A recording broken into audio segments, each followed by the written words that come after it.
Hello students, I'm again back with part 2 of chapter number 3, the Delhi Sultanate. Student, I hope you all have seen part 1 of this chapter. If not, do watch it. So student, till here we have completed everything in part 1. We'll start part 2 with Tughlaq dynasty. Who started Tughlaq dynasty? Ghiyasuddin Tughlaq. Tughlaq dynasty किसने शुरू की थी? घियासुद्दीन तुगलक ने. कब की थी बच्चा? 1320 में. ठीक है. और जो तुगलक डायनेस्टी थी वो स्टार्ट जरूर हुई थी 1320 में बच्चा, पर ख़त्म कब हुई थी? 1412 में. Approximately 90 year, more than 90 year rule करने वाली डायनेस्टी थी तुगलक डायनेस्टी.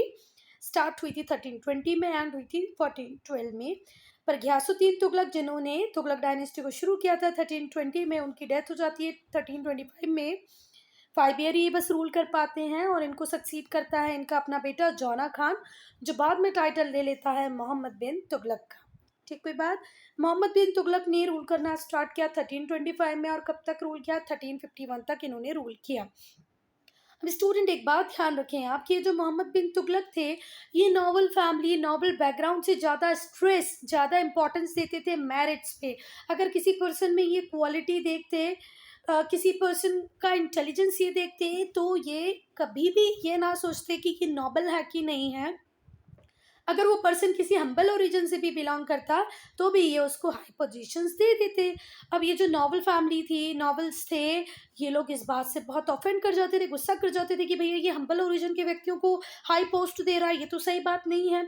तो जितने भी नॉवल्स थे ये रिफ्यूज़ कर देते कि भाई अब हम आपके साथ कोऑपरेट नहीं करेंगे. किसके साथ? मोहम्मद बिन तुगलक के साथ. बच्चा, मोहम्मद बिन तुगलक एक बहुत ही इंटेलिजेंट पर्सन था. वो हमेशा मेरिट, क्वालिटी पे स्ट्रेस देता था. इस वजह से उसने बहुत सारे हम्बल ओरिजिन के लोगों को भी हाई पोजीशंस दी और इससे जो लोग थे, का नॉवेल्स थे, वो इससे बहुत नाराज़ हो गए और बाद में उसको कोऑपरेट करने से मना कर गए. मोहम्मद बिन तुगलक ने बहुत सारे ग्रैंड प्लान्स बनाए थे, बहुत सारी न्यू पॉलिसीज़ इंट्रोड्यूस की, पर वो उन्हें प्रॉपरली कैरी आउट नहीं कर पाए, प्रॉपर एग्जीक्यूशन नहीं हुआ. पॉलिसीज़ अच्छी थी पर उनका प्रॉपर एग्जीक्यूशन ना होने की वजह से उनके एक्सपेरिमेंट फेल्ड हो गए और इससे इनकी प्रेस्टीज को भी बहुत बड़ा झटका लगा. रिवोल्ट्स होने लगे बहुत सारे पार्ट में, एम्पायर के डिफरेंट डिफरेंट पार्ट में रिवोल्ट्स होने लगे और बहुत सारी प्रोविंसेस एम्पायर से ब्रेक होकर अलग चली गई और मोहम्मद बिन तुगलक की डेथ होती है 1351 में. नाउ फिरोज शाह तुगलक कब से रूल स्टार्ट किया? 1351 से. कब तक रूल किया? 1388 तक. ठीक है, 35 ईयर इन्होंने रूल किया. किसने? फिरोज शाह तुगलक ने. मोहम्मद बिन तुगलक के कजिन थे फिरोज शाह तुगलक. तो मोहम्मद बिन तुगलक को सक्सीड किया उनके अपने कजिन ने, फिरोज शाह तुगलक ने. Firoz could neither suppress nor win back the provinces that had broken away. Firoz Shah Tughlaq ने कभी कोशिश नहीं की बच्चा कि वो उन प्रोविंसेस को वापस लें जो टूट के अलग हो गई हैं. उसने एग्रीकल्चर को प्रमोट किया, ट्रेड को प्रमोट किया, सब. मतलब ये मेन प्लानिंग थी कि जो प्रोविंसेस टूट गई हैं उन्हें जाने दो, जो हमारे पास है अब हम उसके ऊपर फोकस करेंगे. तो he focused on agriculture, trade and craft. तो उसने क्राफ्ट के ऊपर, ट्रेड के ऊपर, एग्रीकल्चर के ऊपर फोकस किया.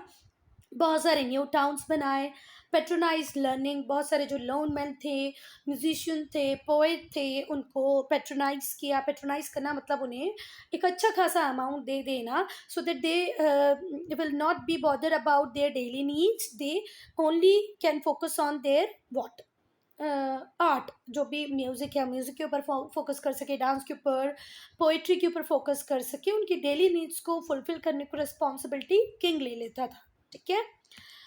फिरोज शाह की डेथ हो गई 1388 में. उसके बाद सल्तनत रैपिडली डिक्लाइन कर गई. मतलब सल्तनत ख़त्म होने लग गई. धीरे धीरे धीरे उसका डिक्लाइन होने लग गया, वो नीचे की तरफ आने लग गई. Rise of new kingdoms.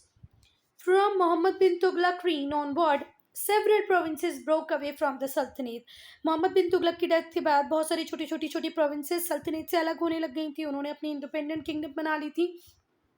इसमें से 2 kingdom, Vijayanagar and Bahmani kingdoms of Deccan, kingdoms of Bengal, Jaunpur, Gujarat, Malwa, Mewar, Marwar, Kashmir and Assam, ये कुछ मेन थी. तो बच्चा कौन कौन सी इंडिपेंडेंट किंगडम बन गए? फिर से सुनो एक बार. Vijayanagara, Bahmani, kingdoms of Deccan. डेक्कन में विजयनगर और बहामनी बने. बंगाल का kingdom, kingdom of Bengal, Jaunpur, Gujarat, Malwa, Mewar, Marwar, Kashmir and Assam, ये बहुत सारी न्यू किंगडम्स बन गई after the death of Mohammad bin Tughlaq. और उसके बाद कंटिन्यू रही, ब्रेक होती रही सल्तनत से और इंडिपेंडेंट अपने आप को फॉर्म करती। Taimur invasions, Taimur's invasions.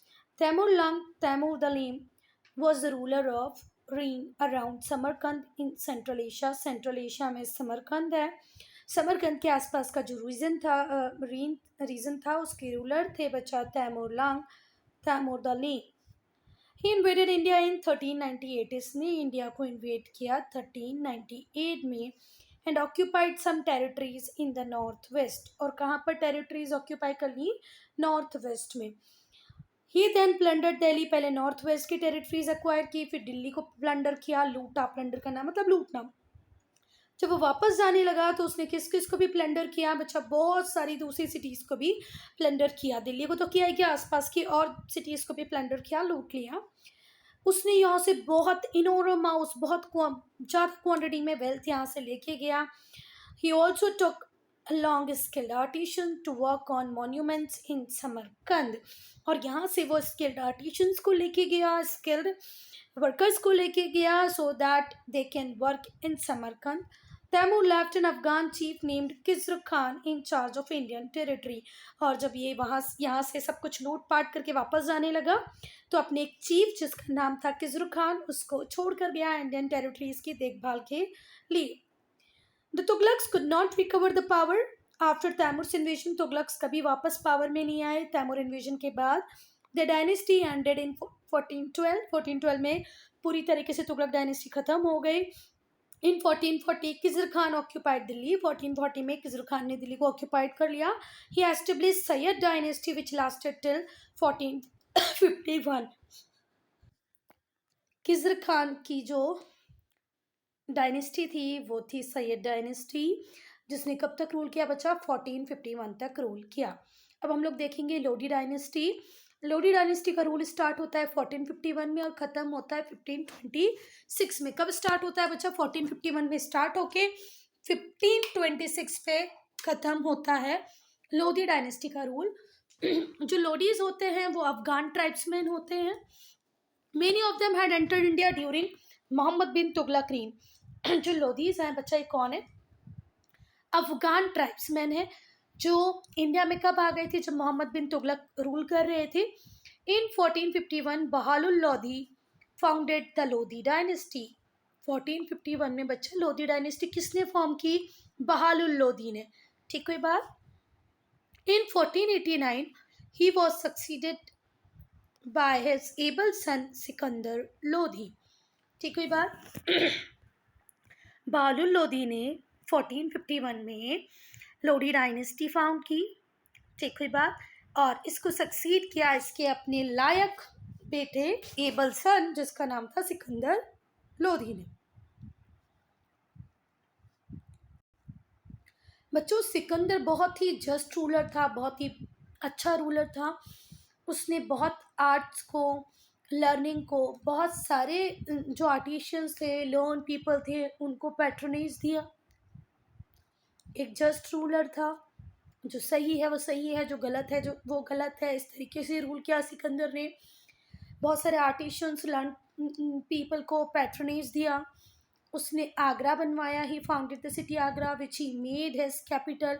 और सिकंदर लोधी ने ही अपनी कैपिटल किसको बना लिया था बच्चा? आगरा को बना लिया था। इसकी डेथ होती है 1517 में एंड वो succeeded by his son Ibrahim Lodhi.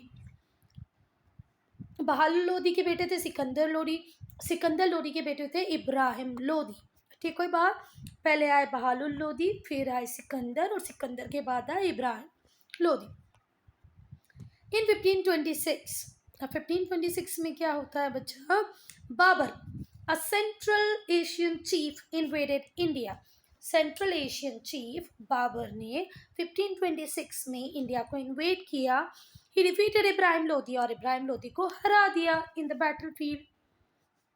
1526 में इंडिया में कौन आ गए बच्चा? बाबर आ गए, जो कौन थे? सेंट्रल एशियन चीफ थे।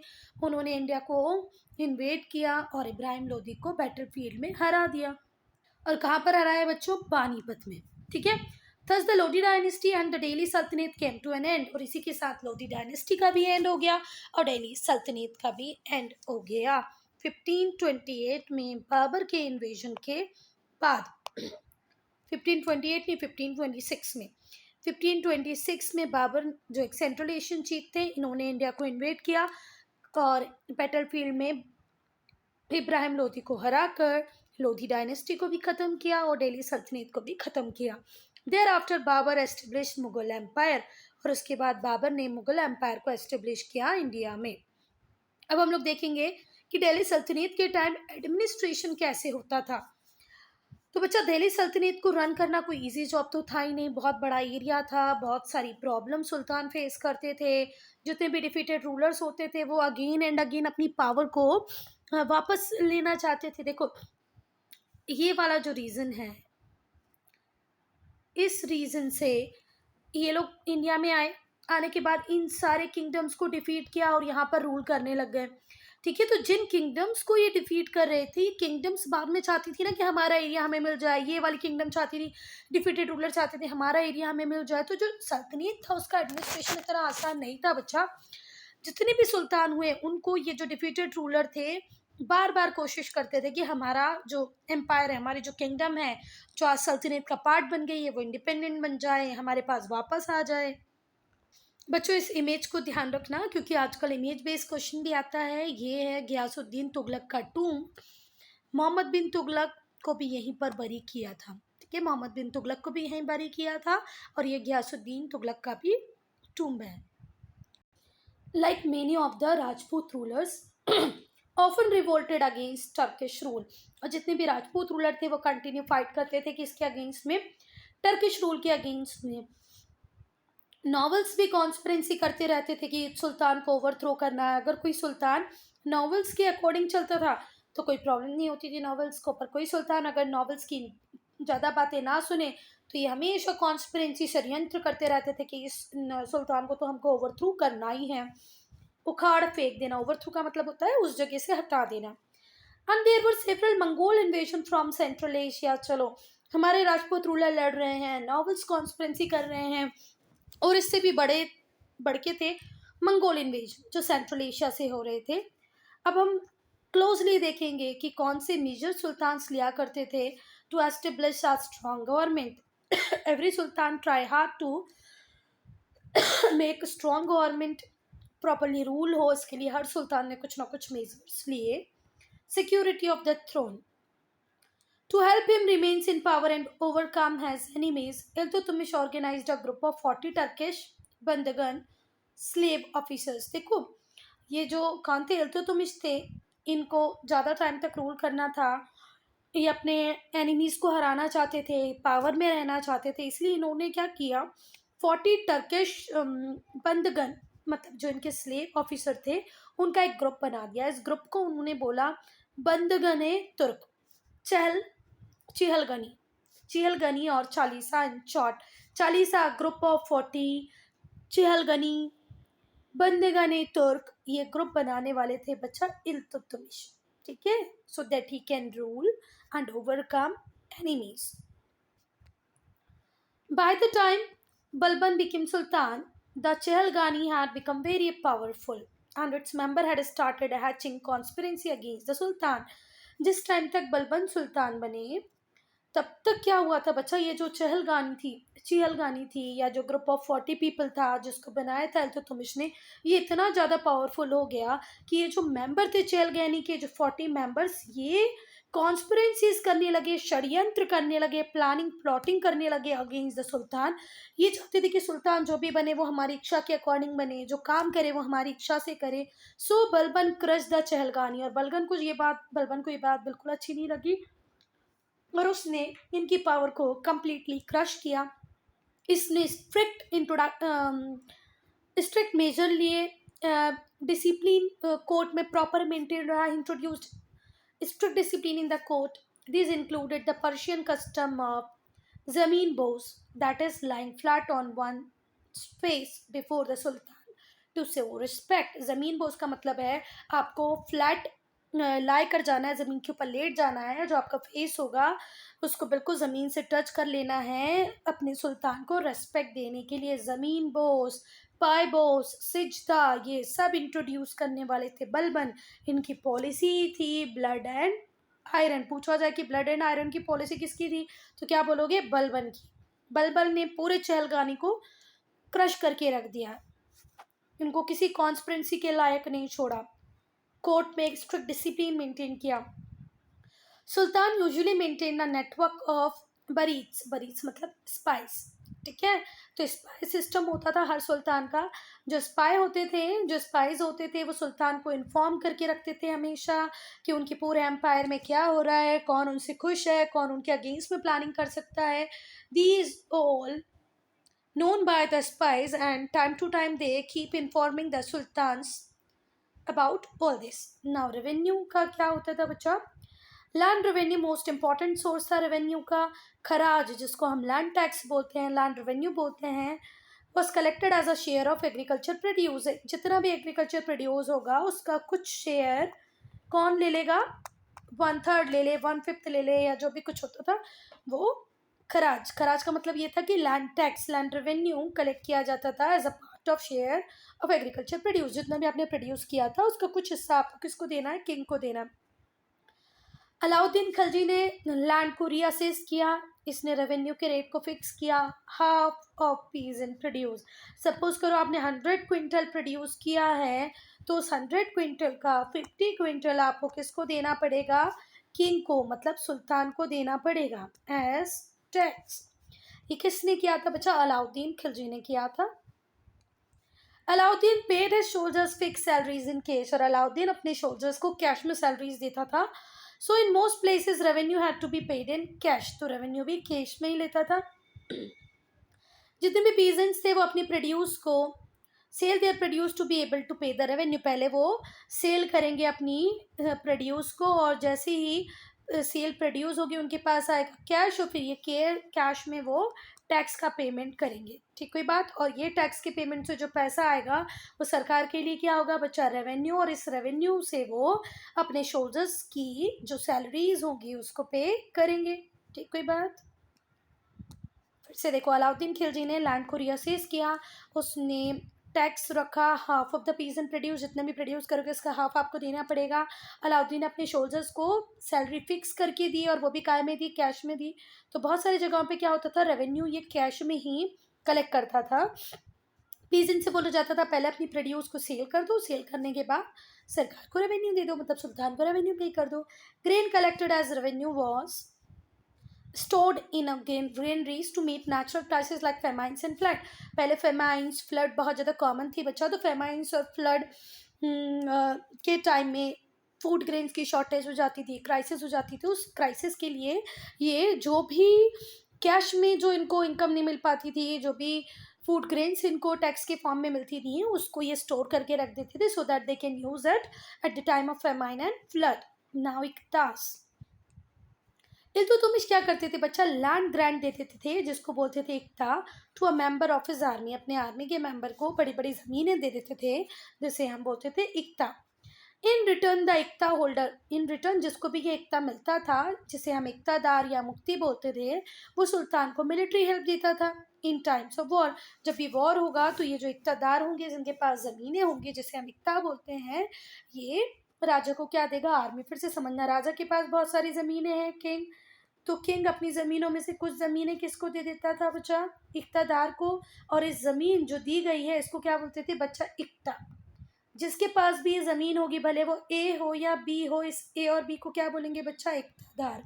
अब इस इक्तादार का काम क्या होता था? इस ज़मीन पे जितने भी फार्मर हैं उनसे टैक्स कलेक्ट करना, कुछ टैक्स सुल्तान को दे देना, मतलब किंग को दे देना, और कुछ टैक्स से अपने आप को अपने हाउस होल्ड को मैनेज करना, और आर्मी को भी मैनेज करना। अब जैसे ही किंग या सुल्तान कोई लड़ाई के लिए जाएगा, तो ये जो इख्तियार होंगे ये अपनी आर्मीज को भी किंग को सप्लाई करेंगे।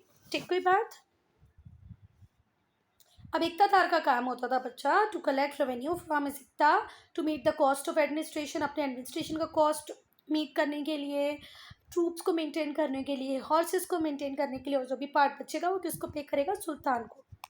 जो मुक्ति होता था and his soldiers and attendants camped at Ikta headquarters with their family and members. तो बच्चा ये जो भी मुक्ति होता था वो अपने सोल्जर्स के साथ अटेंडेंट के साथ कहाँ रहता था? इक्टा हेडक्वार्टर में ही रहता था अपनी फैमिली मेम्बर्स के साथ। इसकी सेफ्टी के लिए दे फोर्टिफाइड द कैंप साइट्स को पूरी तरह फोर्टिफाइड करके रखते थे, जिससे इक़्तिदार की या मुक्ति की फैमिली को उसको बचाया जा सके किसी भी एनिमी से। अब ड्यू कोर्सेज में क्या होता है बच्चा, जो इक्ता हेडक्वार्टर्स होते हैं वो गैरिसन और फोर्टिफाइड टाउन बन जाते हैं। फिर ये जो टाउन से धीरे धीरे ग्रो करते जाते हैं, where troops are station for defending the territories. फिर यहाँ पर धीरे धीरे लाके ट्रूप्स को रखा जाने लगा, और ये किसके लिए? टेरिटरीज को डिफेंड करने के लिए, फॉर कन्करिंग मोर टेरिटरीज और फॉर गार्डिंग ट्रेड रूट को गार्ड करने के लिए, नई नई टेरिटरीज को जीतने के लिए इनको टेरिटरीज में क्या कहते हैं स्टेशन कर दिया जाता। अब मंगोल पॉलिसी क्या थी बच्चा? तो जो पॉलिसी बनाई इल्तुतमिश ने और बलबन ने, किसके लिए? मंगोल्स के लिए वो थी। Iltutmish was the first Delhi sultan to face Mongol menace. बच्चा ये जो हमारे इल्तुतमिश थे उन्होंने पहली बार फेस किया था किसको? वो पहले थे जिन्होंने मंगोल मीनेंस मतलब थ्रेट, डेंजर है ना। मीनेंस का मतलब होता है थ्रेट और डेंजर। तो मंगोल थ्रेट और डेंजर को पहली बार फेस करने वाले हमारे सुल्तान थे वो थे इल्तुतमिश। इन्होंने इंडिया को सेव किया मंगोल इन्वेशन से by wisely refusing shelter to the rulers of Iran. Iran के जो रूलर थे वो मंगोल से बचते बचाते इंडिया पहुंचे थे। तो इन्होंने बिल्कुल वाइजली, बहुत अच्छी प्लानिंग के साथ सोच समझ के मना कर दिया कि भाई मैं आपको शेल्टर नहीं दे पाऊंगा, मैं आपको पनाह नहीं दे पाऊंगा, क्योंकि अगर मैंने आपको शेल्टर दिया तो मेरा अपना एम्पायर खतरे में आ जाएगा। तो इन्होंने कैसे इंडिया को मंगोल इन्वेजन से बचाया? ईरान के रूलर को शेल्टर देने से मना करके। Who had been ousted by Mongol chief Genghis Khan, जिसके पीछे कौन पड़े हुए थे? हमारे चंगेज खान। बलबन ने बहुत सारे फोर्ट पिट किए अपने एम्पायर को गार्ड करने के लिए, सेफ रखने के लिए मंगोल अटैक से, कि मंगोल अटैक ना हो, इस वजह से उसने बड़े बड़े फोर्ट्स बना दिए और अपने एम्पायर को सेव किया। अलाउद्दीन खिलजी की पॉलिसीज़ क्या थी? अलाउद्दीन ने बहुत सारे नए फोर्ट बनाए, जो ओल्ड थे उनको रिपेयर कराया। कहाँ पर? नॉर्थ वेस्टर्न फ्रंटियर्स पर। उसने गैरिसन टाउन बनाए जिसको बोला Siri. His able generals drew back Mongols raiders. इनके जो जनरल्स थे बहुत ज़्यादा एबल थे, समर्थ थे, पावरफुल थे, उन्होंने मंगोल रेडर्स को उल्टे पांव भगा दिया। तो अलाउद्दीन ने क्या किया? अलाउद्दीन ने नए फोर्ट बनाए, पुरानों को रिपेयर करवाया, नॉर्थ वेस्टर्न फ्रंटियर्स पर गैरिसन टाउन बनाए जिसका नाम था शिरी। और इसकी जो एबल जनरल थी उन्होंने मंगोल रेडर्स को भगा दिया, who raided India several time during his reign, जो टाइम टू टाइम आते और लूटपाट करके वापस चले जाते थे। नाउ आर्मी एडमिनिस्ट्रेशन कैसे होता था? Alauddin was the first Delhi Sultan to maintain well-equipped standing army. Alauddin पहले वो दिल्ली सल्तनत के सुल्तान थे जिन्होंने एक बहुत ही बढ़िया वेल इक्विप्ड स्टैंडिंग आर्मी खड़ी कर रखी थी। इनके पास बहुत ही बढ़िया वेल इक्विप्ड मतलब जिसके पास सारा सामान हो लड़ने के लिए, बिल्कुल है ना। एक स्टैंडिंग आर्मी थी किसके पास? अलाउद्दीन के पास। वो अपनी सोल्जर्स को कैश में सैलरीज पे करता था। गिव देम इम्पोर्टेड, बाहर से मंगवाए गए। इम्पोर्ट मतलब होता है जो हमारी कंट्री से बाहर से आए वो इम्पोर्ट होगा। तो इम्पोर्टेड हॉर्स इनको प्रोवाइड करवाए, बिल्कुल गुड ब्रीड के, बहुत अच्छी क्वालिटी के हॉर्सेस जो बाहर से मंगवाए थे वो उसने अपने सोल्जर्स को दिए। हॉर्स को वो ब्रांडेड कर देता था जिससे कि थेफ्ट ना हो, उनकी चोरी ना हो पाए। जैसे ये रहा हॉर्स, इस हॉर्स के ऊपर ये जलते हुए जो बहुत ही कड़क गर्म लोहा होता था उससे ऐसे निशान लगा देता था, है ना, जिससे क्या होगा, इस हॉर्स को कोई चोरी कर कर नहीं ले जाएगा। और जितने भी सोल्जर्स होते थे उनका डिटेल डिस्क्रिप्शन रखता था, वॉज टू प्रिवेंट सब्सटीट्यूशन, जिससे कि कोई सब्सटीट्यूशन ना हो, जो सोल्जर्स को जिसको इन्होंने प्रिपेयर किया वही आर्मी में रहे। इकोनॉमिक मेजर्स, अलाउद्दीन ने जो इम्पोर्टेंट बेसिक नीड्स की जो चीज़ थी, एसेंशियल गुड्स थे, एसेंशियल कमोडिटीज़ थे, उनके प्राइजेस को फिक्स कर दिया। जैसे शक्कर, नमक, आटा, चावल, इनके प्राइजेस को फिक्स कर दिया। Other salaried people could afford to buy this goods, जिससे कि जितने भी सैलराइज्ड एम्प्लॉयज़ हैं वो सब इन चीज़ों को अफोर्ड कर पाए। वेट और मेजरमेंट को स्टैंडर्डाइज कर दिया। और जो लोग भी चीटिंग करते हैं उन्हें पनिश करता था। ये जो मेजर्स थे इसने सोल्जर्स को और जनरल पब्लिक को बहुत ज़्यादा बेनिफिट किया, और इसका एक और एक मात्र जो हम क्रेडिट देंगे वो किसको देंगे, अलाउद्दीन को देंगे, कि इस तरीके से मैनेज किया कि सोल्जर्स भी हैप्पी थे, कॉमन पीपल भी हैप्पी थे, प्राइजेस फिक्स कर रखे थे इसने ना। मोहम्मद बिन तुगलक्स पॉलिसी, भाई मोहम्मद बिन तुगलक की पॉलिसीज़ तो भैया कंट्रोवर्शियल रही हैं बहुत ज़्यादा। पहली पॉलिसी थी shift of capital. Mohammad bin Tughlaq ने क्या किया कि चलो मैं अब अपनी कैपिटल को शिफ्ट कर लूँगा जिससे कि मैं मंगोल अटैक से बच जाऊँगा। इसने देवगिरी को चूज़ किया, डेक्कन में देवगिरी को चूज़ किया और उसको रिनेम कर दिया दौलताबाद। देवगिरी का नाम बदल के दौलताबाद रख दिया। देवगिरी कहाँ था, डेक्कन में था। इसको इसने सूटेबल साइट समझा अपनी कैपिटल के लिए। इसने रोड बनवाई, क्या बनवाई, रोड बनवाई। He built road to help nobles and officials shift to the new capital. पहले रोड बनवाई कि नॉवेल्स ऑफिशियल्स सब शिफ्ट कर जाए न्यू कैपिटल में। But when he realise that he could not control the north western frontier from Daulatabad, पर इसको थोड़ा बाद में रियलाइज़ हुआ कि भैया अगर मैं दौलताबाद पहुंच गया तो वहाँ से मैं नॉर्थ वेस्टर्न प्रोविंसेस को, फ्रंटियर्स को प्रॉपरली मैनेज नहीं करवा पाऊंगा, तो फिर वो वापस से दिल्ली आ गया। पर बेटा आपकी बुक मेंशन नहीं करती, कुछ कुछ बुक्स में बिल्कुल मेंशन है कि जाते टाइम जब ये शिफ्ट कर रहा था लोग बिल्कुल भी हैप्पी नहीं थे, लोगों को फोर्सफुली ये दौलताबाद लेके जा रहा था, और जो जर्नी थी उसमें बहुत सारे लोगों की डेथ हो जाती है, और ये वहाँ रहता भी नहीं है। 2 साल के बाद ही, after 2 years only, he shifted again back to Delhi. This cost heavy financial losses. Road बनवाई, वहाँ तक लोगों को पहुँचाया, वहाँ पर पूरी कैपिटल बनी और लोगों की बहुत हार्डशिप हुई, लोगों को मुश्किल में जीना पड़ा, पर वापस से वो दिल्ली ले आया उन लोगों को, तो इससे बहुत सारे फाइनेंशियल लॉसेस हुए। जो सुल्तान था उसका कंट्रोल धीरे धीरे डेक्कन पे ख़त्म हो गया और वो वापस से दिल्ली शिफ्ट कर गया। जैसे ही वो दिल्ली के ऊपर शिफ्ट किया, मतलब देखो, या तो वो नॉर्थ वेस्टर्न फ्रंटियर्स को कंट्रोल कर ले, ये वाले एरिया को कंट्रोल कर ले, या तो डेक्कन को कंट्रोल कर ले, क्योंकि उस टाइम मोबाइल, केबल, कम्युनिकेशन ऐसी कोई चीज़ नहीं होती थी बच्चा, तो इतने बड़े एरिया को कंट्रोल करना बहुत मुश्किल होता था। तो या तो वो यहाँ रह ले, दिल्ली में रह के इनको कंट्रोल कर ले, या तो यहाँ पर रह के नीचे वाले पार्ट को कंट्रोल कर ले। तो जैसे ही वो दिल्ली वापस शिफ्ट हुआ देवगिरी से, दौलताबाद से, ये जो डेक्कन में जितना भी एरिया था जो उसने कंट्रोल किया था, ये वापस से फ्री हो गया। Standing army. मोहम्मद बिन तुगलक ने प्लान किया था military campaign against Central Asia to stop Mongolian expansion. Mongol का एक्सपांशन नहीं हो, इसलिए उसने प्लान किया कि मैं सेंट्रल एशिया के ऊपर मिलिट्री कैंपेन करूँगा। उसने बड़ी सी आर्मी बनाई इस पर्पज़ के लिए। He however had to give up the plan after spending heavily on the arrangement. ये पता नहीं क्या मोहम्मद बिन तुगलक का दिमाग था, पहले तो बहुत हैवी एक्सपेंडिचर किए, बड़ी सी स्टैंडिंग आर्मी बना ली, हैवी एक्सपेंडिचर के बाद में बड़ी सी आर्मी बनाने के बाद एक टाइम के बाद बोल दिया यार छोड़ो, कौन अटैक करे, ठीक है। और पर भैया ये पहले सोचता, अब तो तूने आर्मी के ऊपर इतना सारा खर्चा कर दिया है, अब तो अटैक कर ही ले, पर उसने अटैक किया नहीं, और जो भी उसने खर्चा किया था आर्मी के ऊपर वो सब वेस्ट हुआ। इकोनॉमिक मेजर्स की बात करें तो अपने डे टू डे एक्सपेंसेस को मीट करने के लिए मोहम्मद बिन तुगलक ने लैंड टैक्स को इंक्रीज कर दिया। कहाँ पर, गंगा यमुना दोआब में, गंगा गंगा यमुना के बीच वाला जो रीजन था उस पर। बेटा इस तरीके से टैक्स बढ़ाने से जो पीजेंट्स थे, फार्मर्स थे, उन्होंने रिबेलियन किया कि भाई आप अचानक से इतना टैक्स कैसे बढ़ा सकते हो, और इसने रूथलेसली बड़ी ही बुरी तरीके से पूरे के पूरे फार्मर पीजेंट रिबेलियन को क्रश किया। And large area were laid waste resulting in famine condition. और जब रूथलेस ने क्रश किया, बहुत सारे फार्मर्स ने उस ज़मीन को छोड़ दिया, किसी की बहुत सारों की डेथ हो गई, और उसके बाद क्या हुआ कि बहुत सारा एरिया वेस्ट पड़ा रहा, जिसकी वजह से फेमाइन की कंडीशन आ गई। और फिर सुल्तान को प्रोवाइड करना पड़ा 6 month supplies from royal granary at cheaper rates. जब वहाँ पर कुछ प्रोड्यूस ही नहीं हुआ, प्रॉपर फेमाइन जैसी कंडीशन आ गई, तो 6 month की ग्रेनरी बहुत ही ज़्यादा चीप रेट्स पे किसको प्रोवाइड करनी पड़ी, सुल्तान को।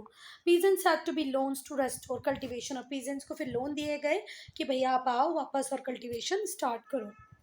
Mohammad bin Tughlaq wanted to preserve gold and silver to meet expenses of his planned campaign outside his empire। Mohammad bin Tughlaq gold और सिल्वर को प्रिजर्व करके रखना चाहते थे, so that they he can campaign outside his empire. So इसने अपने एम्पायर में ब्रोंज टोकन कॉइन्स को इंट्रोड्यूस किया, पर यह एक्सपेरिमेंट भी इसका फेल हुआ, क्योंकि फोर्जरी को ब्रोंज कॉइन की जो फ्रोजरी थी, जो नकली कॉइन बन जाते थे, इसको ये रोक नहीं पाया और इस तरीके से ये प्लान भी इसका फेल हो गया। धीरे धीरे जो करेंसी थी उसकी वैल्यू नीचे गिर गई क्योंकि लोग फोर्जरी करने लगे, काउंटर फीटिंग होने लगी। ट्रेड को भी बहुत ज़्यादा सफ़र करना पड़ा, फॉरेन मर्चेंट ने इंडिया में बिजनेस करना बंद कर लिया ये ब्रोंज कॉइन की वजह से। सुल्तान ने विड्रॉ किया इस टोकन करेंसी को और फिर गोल्ड कॉइन एक्सचेंज में दिए। इससे भी बहुत सारे फाइनेंशियल लॉसेस हुए। तो मोहम्मद बिन तुगलक ने चुन चुन के अपने पैरों पे कुल्हाड़ी मारी, भले वो कैपिटल को देवगिरी मतलब दौलताबाद शिफ्ट करना हो या स्टैंडिंग आर्मी खड़ी करनी हो एशिया सेंट्रल एशिया पे अटैक करने के लिए, या तो टोकन करेंसी हो। तो इसलिए इनके जो डिसीजन थे उन्हें कॉन्ट्रोवर्शियल डिसीजंस बोला जाता है। सो स्टूडेंट यहाँ पर होता है हमारा चैप्टर ख़त्म, ठीक है। So if you have any doubt any problem to write in comment section, कोई सजेशन है वो भी लिख सकते हो।